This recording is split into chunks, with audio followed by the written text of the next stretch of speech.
had gone up on a hike mid-afternoon yesterday. I didn't have my camera when we found that glyph alongside the road, so I wanted to get a picture of that, and went farther than where Wayne had his sighting. And the road levels off, and then there's a huge ravine right down there, and you can hear like a pretty good small river. I could tell it wasn't the wind, because sometimes the wind will make the same noise. And so I sat there, and then I put my back up against the bank, and I was just sitting there relaxing, and said out loud, hey, just let me know you're here. I'd like to hear from you. And a little bit while later, I did 2 finger pops, and then I did a whoop. And about 10-15 minutes after that, it was like, how I interpreted the sound, it was like 6 or 8 in a row, and it sounded exactly like somebody underwater was clacking rocks. Wow. And I just said thank you, and sat there a few more minutes, and I had my binoculars, but I couldn't see down there because the foliage was so thick. But just came back to camp, and wow. I said thank you. Congratulations, it was Lenny. Cool, yeah. Laura goes, go into the glove box and get those little candles. And so I got those, and then this was there, and it wasn't there this morning. Let's see if I can, there it is. Like, let's see, I'll even put my hand there. That's my hand. Wow, completely different. Look at the size of that compared to that. Yep. When I woke up, there was nothing on my truck, totally disappointment.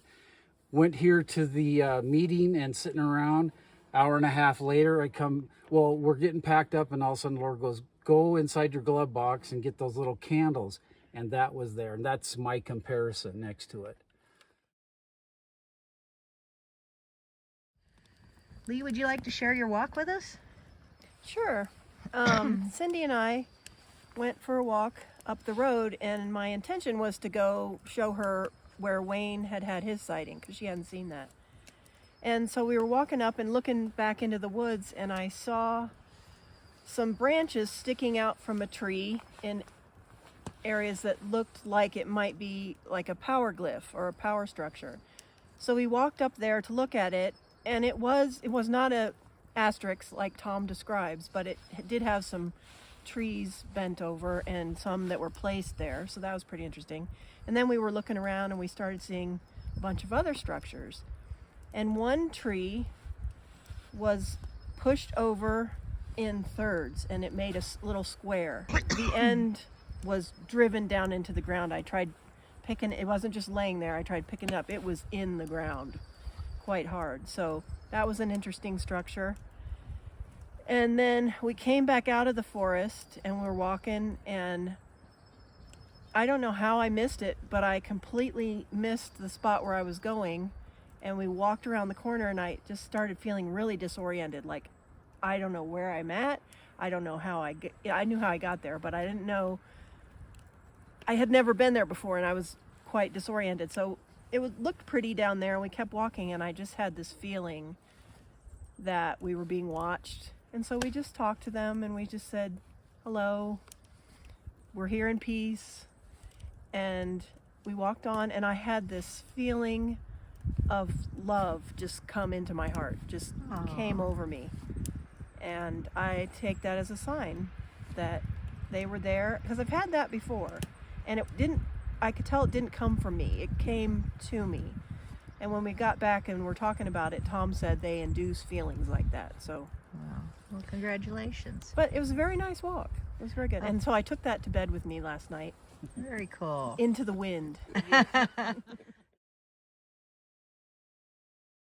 Debbie and I took a little walk down the trail into the wilderness area yesterday, and we didn't get to go too awful far because the bugs were eating us alive, But we did see some really, really nice structures down in there, and some giant X's that were, well, didn't look natural at all. So we didn't really see or hear anything other than that, but there were some wonderful structures down there. Tracy had been reading to us out of the most wonderful book, Bigfoot in the Blues, and he was reading stories about things that had happened right here in this area. Really, really cool things. In this campground. In this campground, yeah. So you'd been, for 3 nights in a row now, you've read to us out of this book, and it's just been wonderful to listen to. Well, last night you wrapped it up, and within just a few minutes, there was a very loud whistle that sounded like it was from right here, like maybe where this tree is, right there, just this one big sharp whistle. And I'm thinking, well, they really like that story. You know, maybe they're getting to hear the other side of the legend. You know, they've probably got their own version of it. But then I didn't hear it, but you said there were more whistles after I heard that. 3 more whistles. 3 more whistles right here. Right around us. Wow, very cool.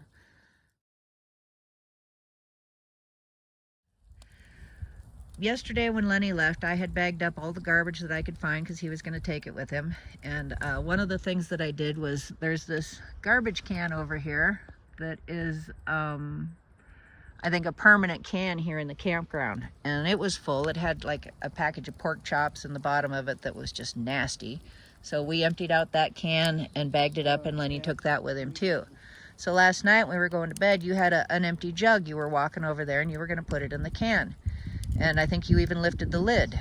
And I said, no, we just emptied that. Why don't you go ahead and put that in our group bag over here, and then we can haul it out with us when we leave, and we'll leave that can empty because we'd emptied it. So that's what you did. You brought your jug back and put it in this bag. And you went off to bed, and I went into my tent, and it couldn't even have been, not even 5 minutes later, all of a sudden I hear the lid on that can get lifted and rattled around, and I was even thinking that possibly the can had been, they were trying to lift the can off of that fence post, the middle post there. It made so much noise.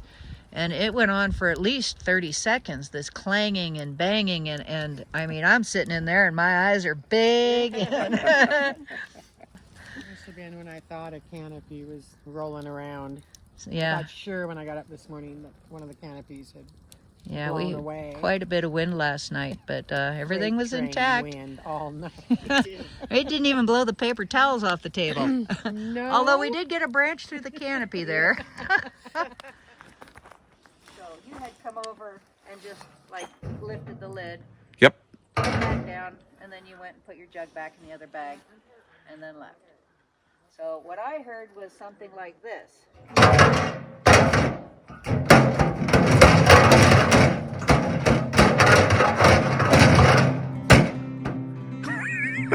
That's what I heard. That's pretty loud. It was pretty cool. So, oh, and you can still smell the pork chops.